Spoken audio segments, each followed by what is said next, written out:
Okay, good morning, everybody. So the notebooks are out of order on the Start Here page. So I'm going to jump ahead a few notebooks. This is mostly to help you finish the assignment. And also because the stuff that I'm skipping over, we can easily do later without any issues. So I'm going to jump over regular expressions, arithmetic, and arrays, and and the operators. I'll come back to that hopefully today. I'm going to jump straight to the conditional statements. So this is teaching you how to write an if statement in Bash.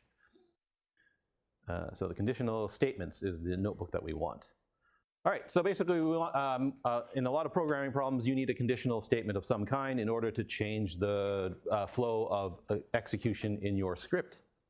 So not surprisingly, Bash has an if statement.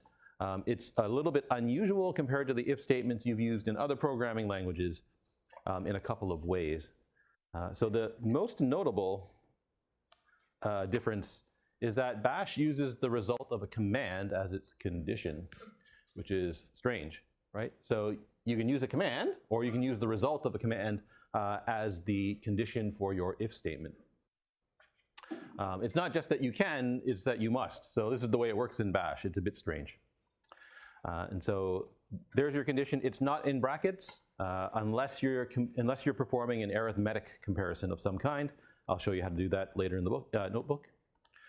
If you're writing it this way, the semicolon is significant there, right? So you need a semicolon after your command. Remember, the semicolon is Bash's way of separating commands. So if you have multiple commands on one line, you can use the semicolon to separate the commands. And so that semicolon there is necessary if you're going to write the then immediately on the same line. So there's your condition. If that condition is true, then those commands, get evaluated. Right? The else if part in Bash is ELIF. Right? Again, you need a condition, so that's a command or commands. Right? Semicolon then. Right? So if the else if condition is true, these commands will run. You can have an else if you want it. It's optional, just like in every other programming language. And then the if statement ends with a phi, so if spelled backwards. Right? So that's one way to write it. That's the way I always write it. If you don't like the semicolons, you can put the then on the next line. Many people write it this way instead, in which case you don't need the semicolon anymore. So both are fine in this course. It doesn't matter how you write them. Don't use both though in the same script. That looks a little weird. All right, so what the heck is going on with these commands used as conditions? Well, remember every command in Unix has an exit status. So it turns out it's the exit status of the command that's actually being used as your condition, as true and false. Right? So if you have a command and it runs successfully without any errors or anything unusual happening, typically that command returns or sets the exit status to 0. So if your command results in an exit status of 0, that's considered to be true in an if statement, right, as the condition of an if statement. Right? If it has a non-zero exit status, that's considered to be false. Right?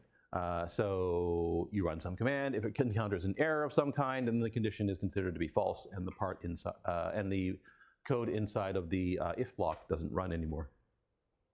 Right? So there are commands called true and false in Bash, and they don't do anything except, so true runs fine, false runs fine, right? They don't do anything except set the exit status. So if I run true and then echo the $question mark, right? Remember, question mark is the parameter that stores the exit status of the most recently run command, right? That's 0.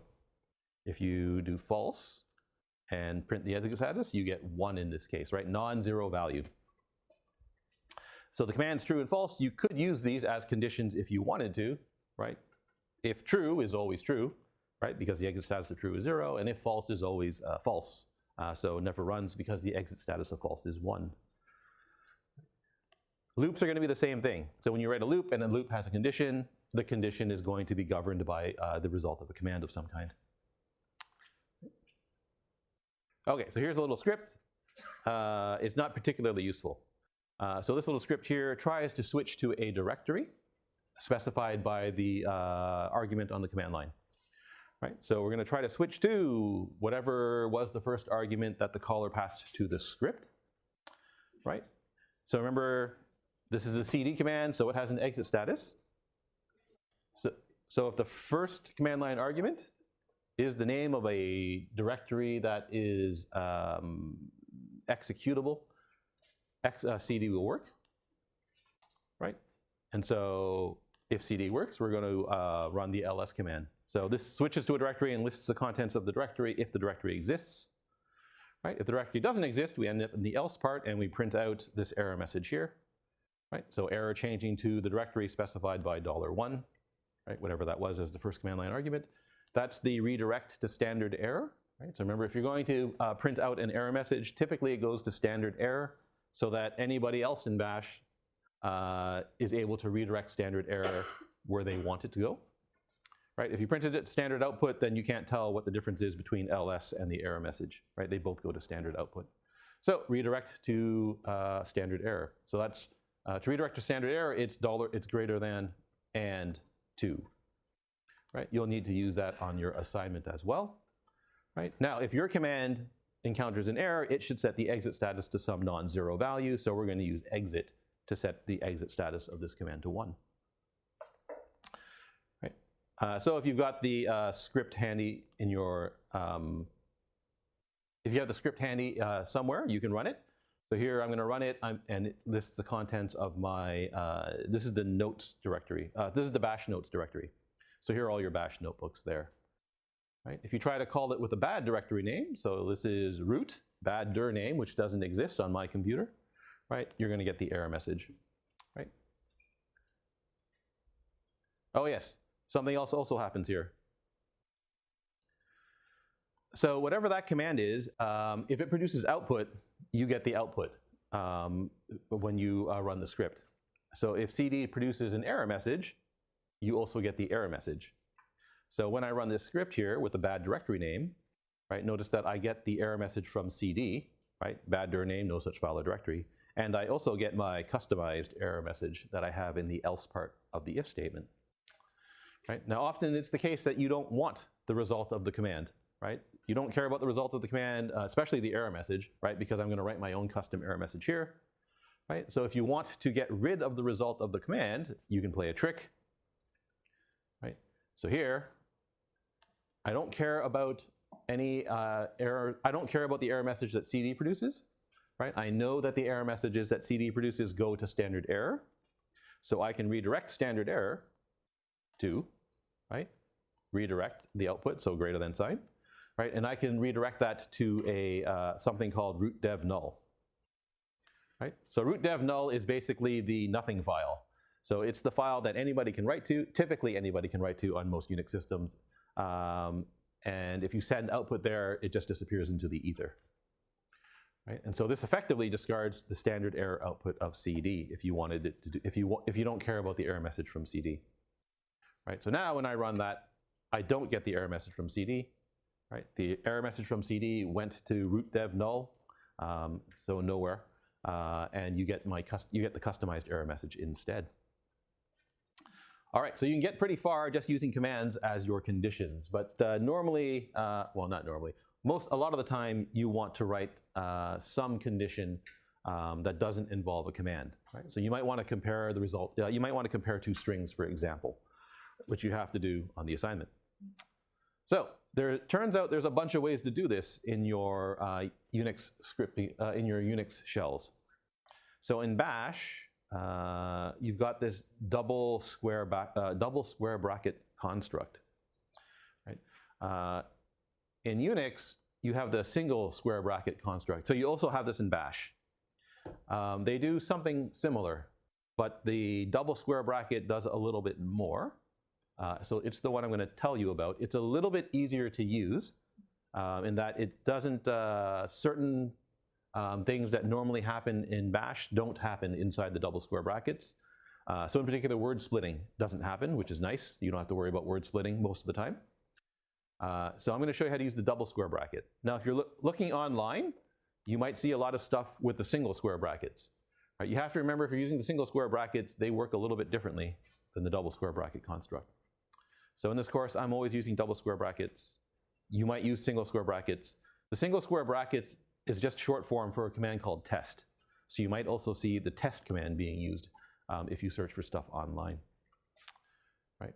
So bash has the double square brackets. The Z shell that Mac uses has the double square brackets. Not every shell has the double square brackets. Right. So compared to test or the single square brackets, the double square brackets has fewer surprises and makes it considerably easier to use. If you want to know the differences, just click on that link there. That link will tell you more than you wanted to know about the differences between single square brackets and the double square brackets. Okay, so if you put some sort of expression, some sort of logical expression inside double square brackets, then the double square brackets is effective. It is a command of some kind, right? So all of this evaluates to 0. So more correctly, it has the exit status of 0 if the expression is true, right? And all of that has the exit status of 1 if the expression is false, right? You have to be very careful when you use this. There's a space here after that. Sorry, space after the second. Yes, there's a space here. Can I highlight it, please? There's a space here after that square bracket, and there's a space here before that square bracket. And so the space turns out to be important, right?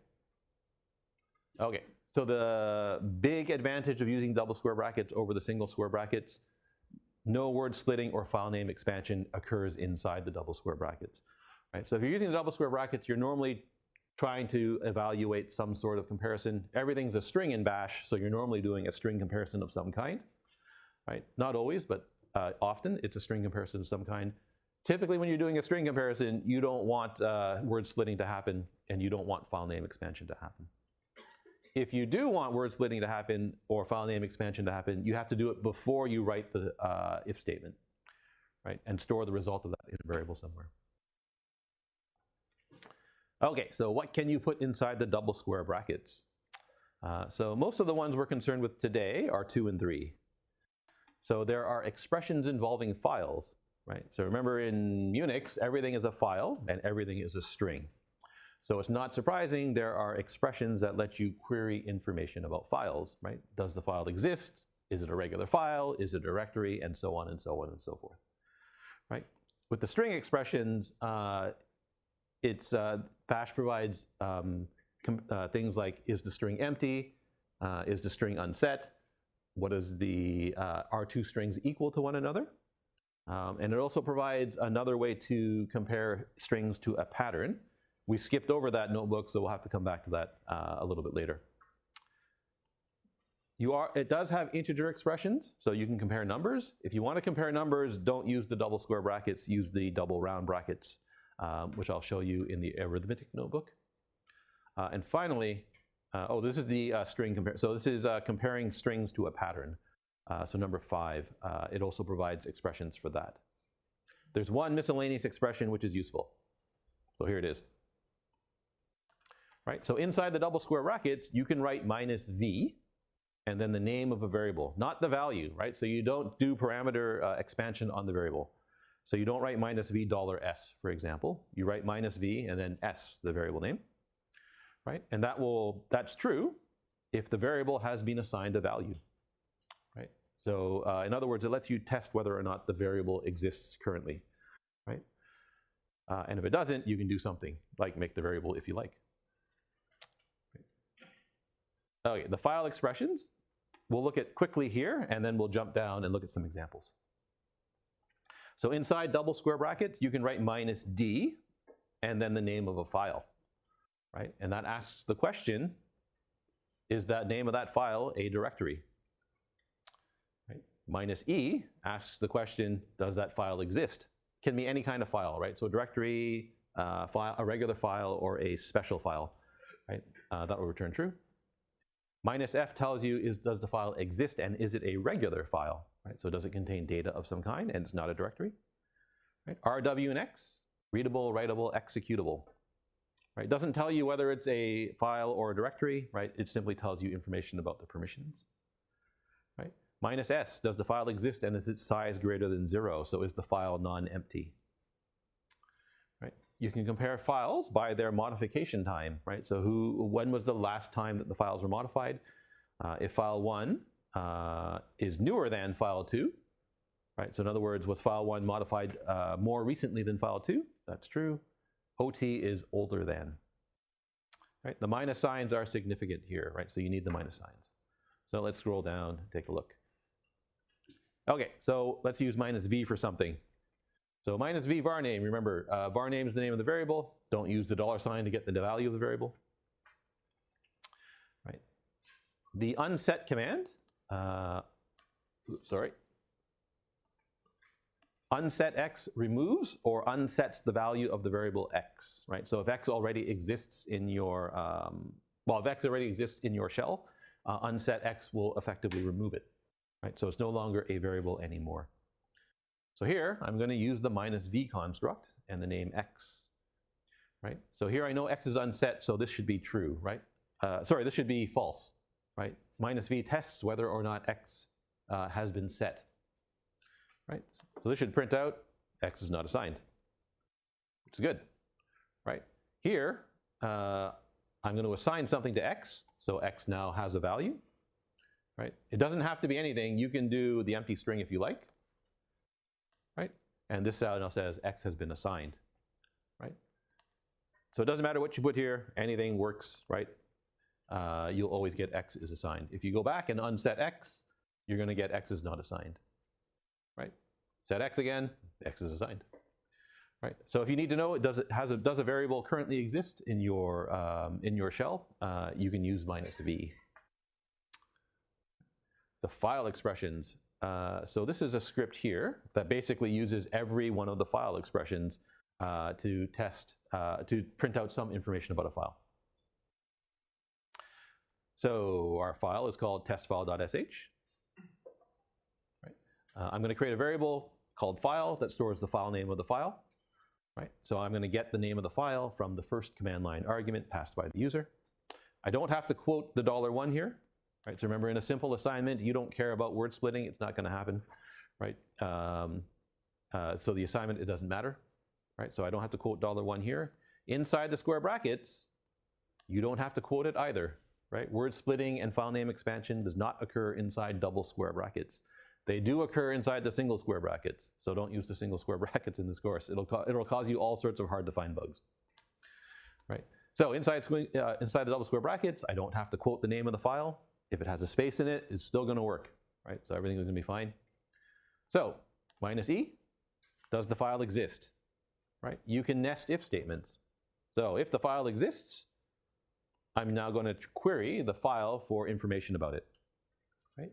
Minus f, is it a regular file? Right? Minus d, is it a directory?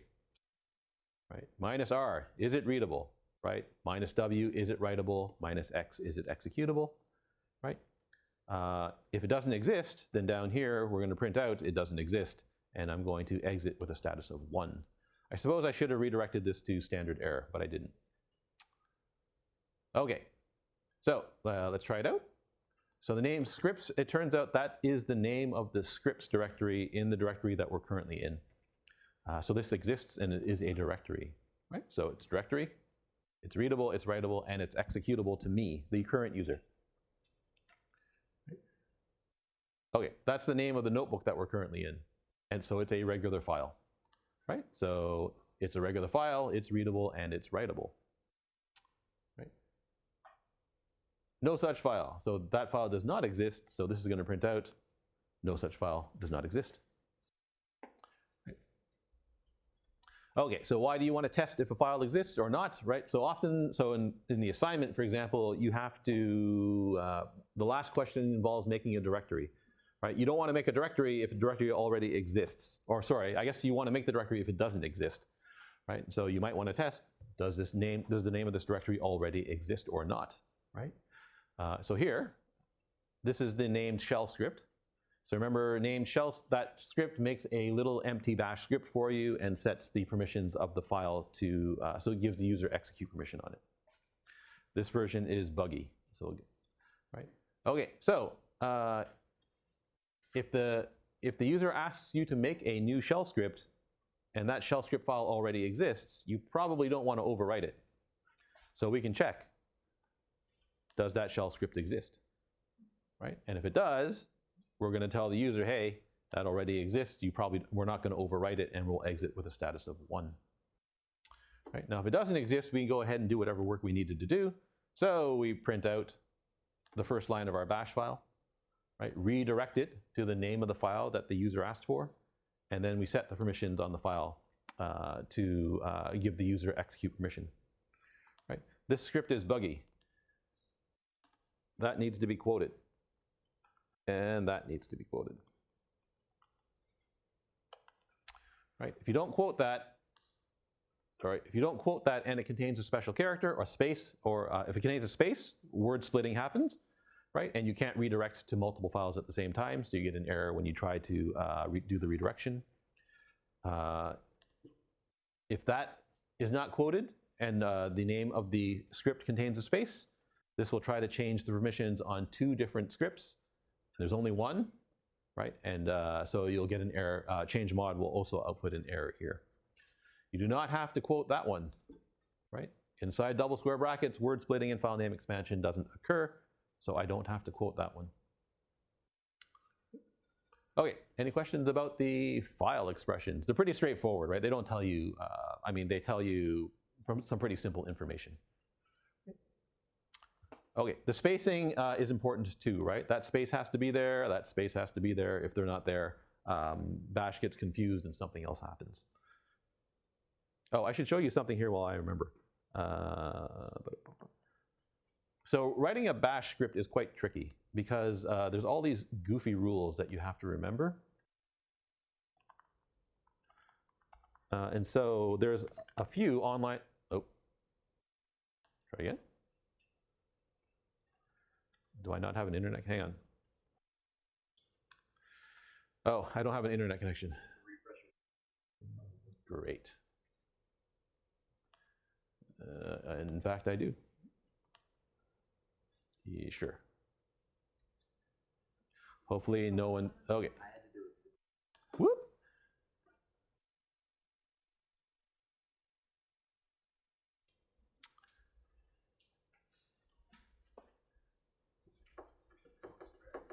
Okay, shellcheck.net. You're going to want to write this down or remember that it exists, so you can Google for it later.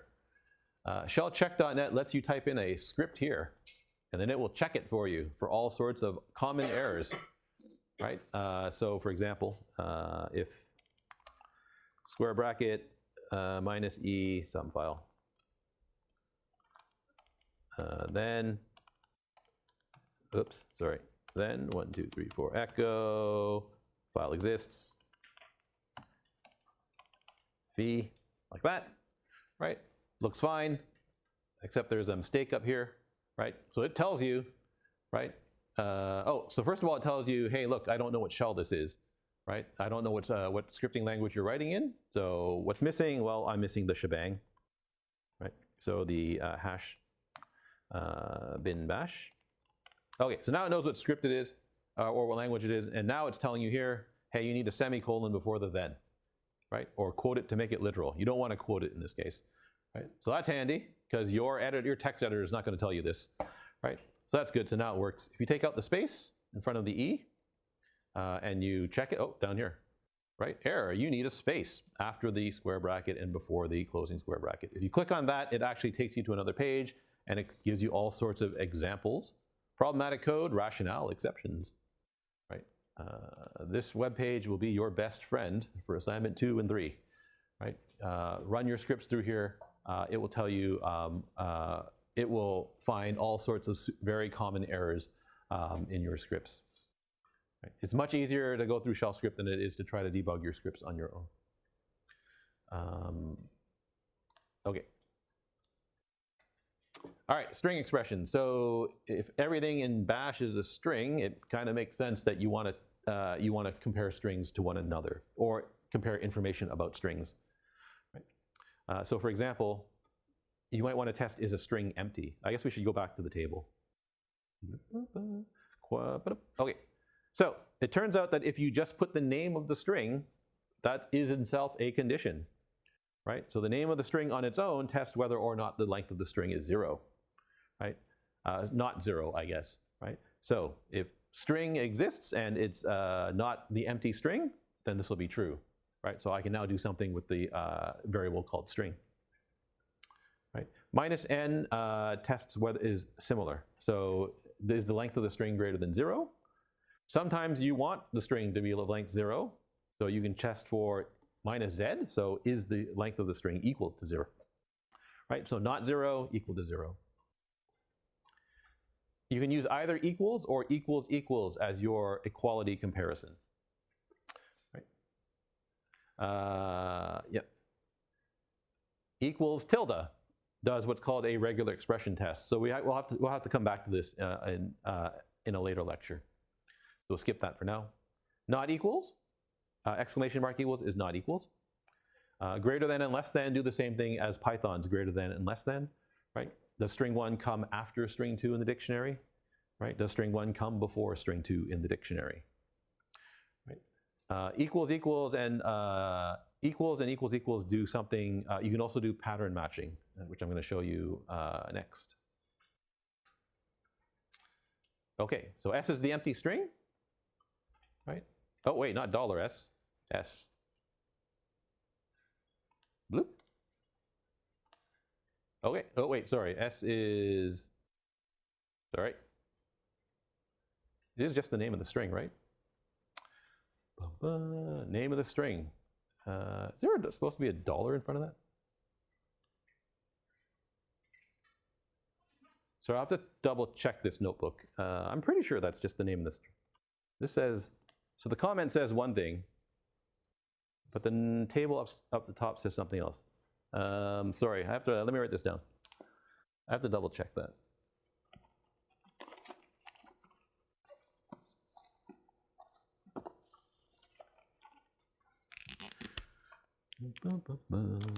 Okay, so the string notebook.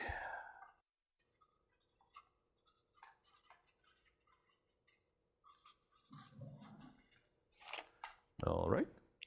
So I'll double check that and get back to you on that. This code cell says use $S, so you actually have to access the value of the variable.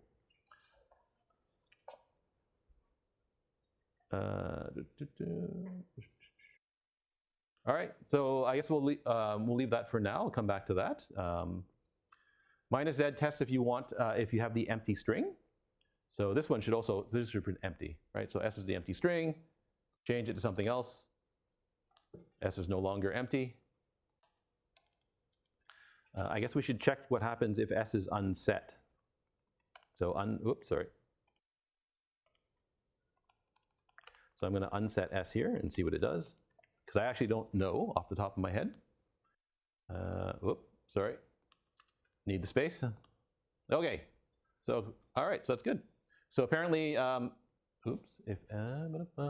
apparently, if S is unset and you test if its length is 0, that is true. So that's good to know. Right. The lexicographical comparisons of strings. So this is, you have to be careful with this. And so you have to remember that inside double square brackets, everything is treated as a, most of the time, everything is being treated as a string. Right. So be careful with that. Right. Because it's very tempting to write, if you have like the numbers 1 and 3, you're going to want to write x equals y or something like that. Right? You have to remember it's performing lexicographical comparison of strings, not integers. Right? And so weird things, so equals equals is normally fine, but less than and greater than can behave unexpectedly when you compare numbers as though they were strings. Right? So this is string comparison.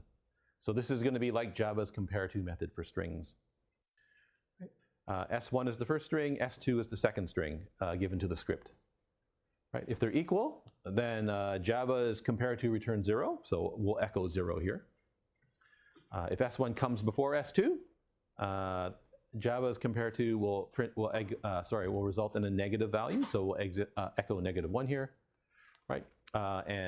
If that's not true, then S1 comes after S2, and so compare to would return a positive value, so here we'll print out a 1. Right, so compare cat to cat, they're equal, so we should get a 0. Right? Compare antelope to zebra, right? And so antelope comes before zebra, so we should get a -1, right? Here we got tiger and poodle, so tiger comes after poodle, so here we should get a positive value, and we do, right? So beware, inside square brackets, these operators are string comparison, not numeric comparison, right? So here, if you try to compare 100 to 2, you get -1. 100 is less than 2, right? Which is strange, right? But what's happening here is that the string 100 comes before the string 2 in the dictionary, right? Because with string comparisons, you go character by character, right? So the 1, come on, unhighlight please.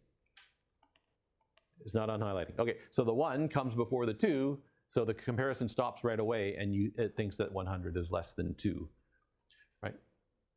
So you have to be careful about that. If you want to do a numeric comparison, use the double round brackets instead.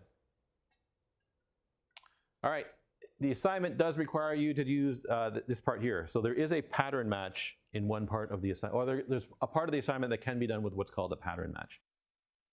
Right? So equals equals, but not the single equal sign, right? And not equals are the equals and not equals operators, right? When comparing two strings, if you don't quote this thing on the right, right, then that's considered to be a pattern, right? So the string right is considered to be a pattern as long as it's not quoted. If it's quoted, then it's the literal string stored in right, and a pattern match does not occur, right? So what do patterns look like in Bash? Well, it's the star, question mark, and square brackets all over again, right? So star matches any character, right? So star matches any sequence of characters, including the empty string. Question mark matches any single character, right? Square brackets matches any single character inside of the square brackets, right? And so these all have special meaning inside of the square brackets, right? As long as you don't quote this, right? As soon as you quote this, you can't do the pattern match doesn't happen anymore. Right? Okay, so if I want to test, does the string start with an A, right? Then one way to do this is to write A star, right? And use equals equals, right? So does the string match the pattern A followed by anything? In this case, the answer is yes, right? Does it match the single A? Yes, the star will match the empty string, right? Does it match capital A? The answer is no, right? Capital A is not the same as lowercase a. Does it match space A? The answer is no, it does not, right?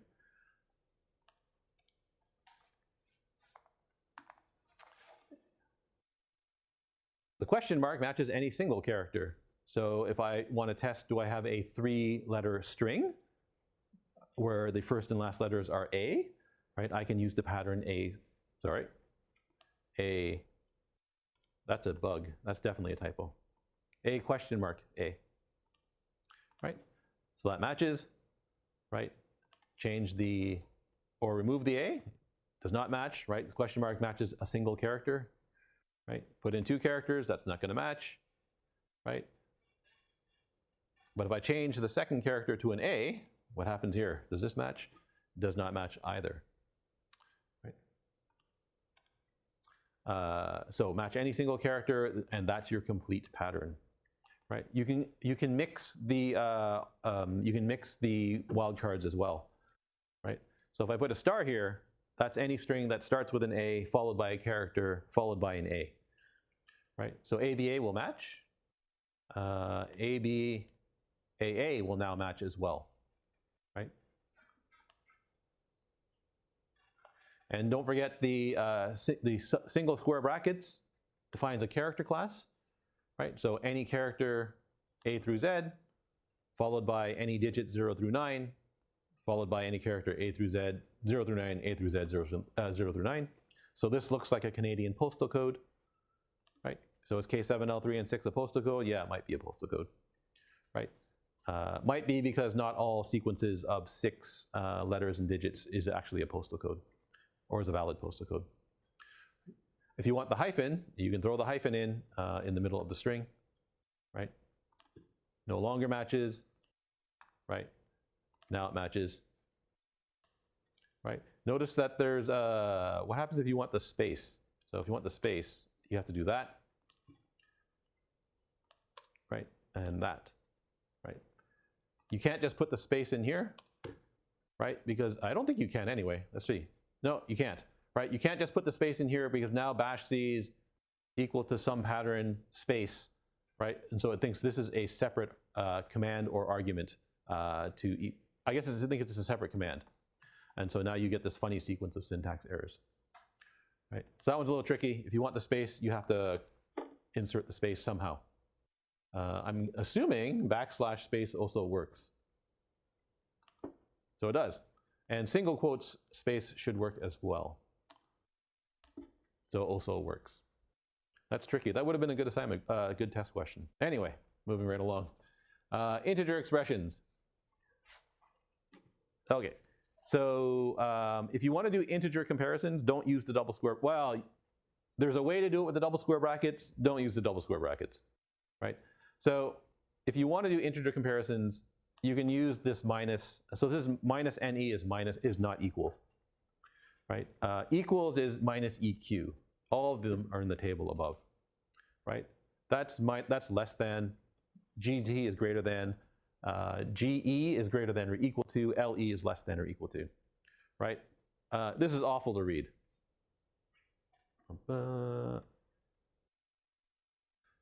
I'm just going to jump to the arithmetic notebook and show you how to do it the proper way. Well, the easier way. There. So if you're doing something numeric, use the double round bracket instead, right? Inside the double round brackets, everything is treated as arithmetic. So is the number of command line arguments not equal to 1, right? If it is, output an error message and exit with 1, right? So that's if you have a script that requires exactly 1 command line argument, right? Is the number of command line arguments less than 3, right? So this script requires at least 3 arguments, right? So you might want to put that as the first line in your script to test whether or not it has the right arguments, right? This one tests whether, this is the is even script, right? So if the number of arguments is not 0, we've got 1 argument. We're going to assume it's an integer, right? So if I take the value, divide it by 2, and look at its remainder, is that not 0, right? If it's not 0, then I know it's odd, so I can set this to false, right? Because is even should set the exit status to 0 if the value is true, is even, and it should set it to false, non-zero if the number is odd, right? So if you're doing anything involving integer comparisons, use double round instead. It's a lot easier to read.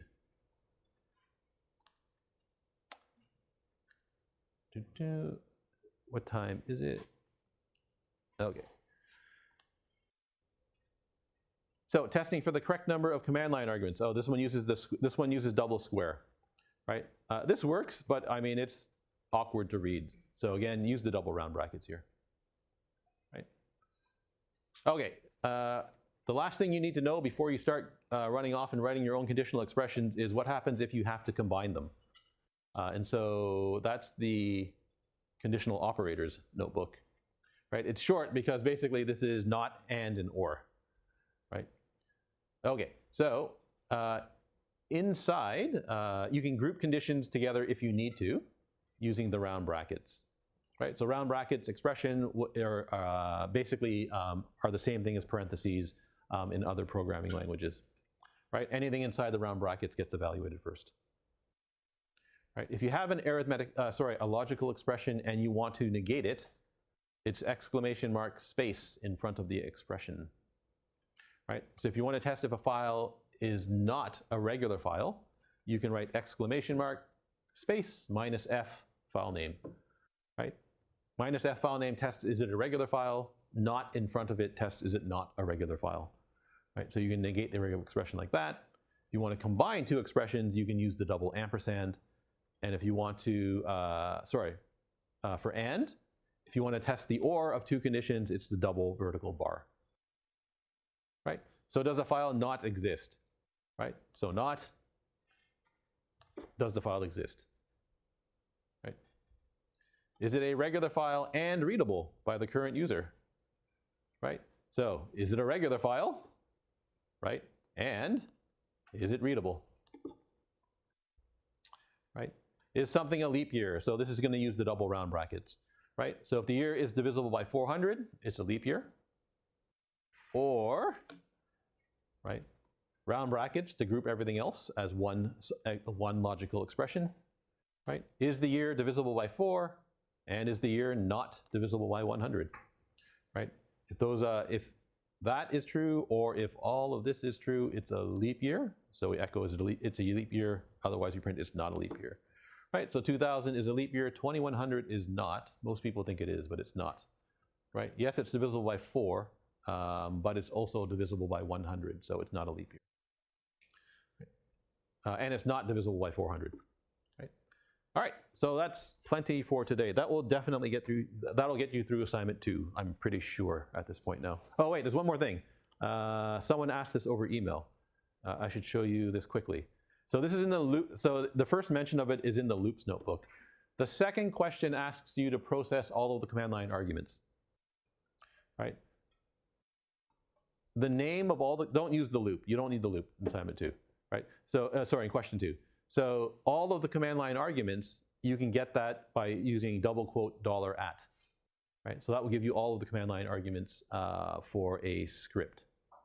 Right? And so basically what you want to do is you want to pass that to word count.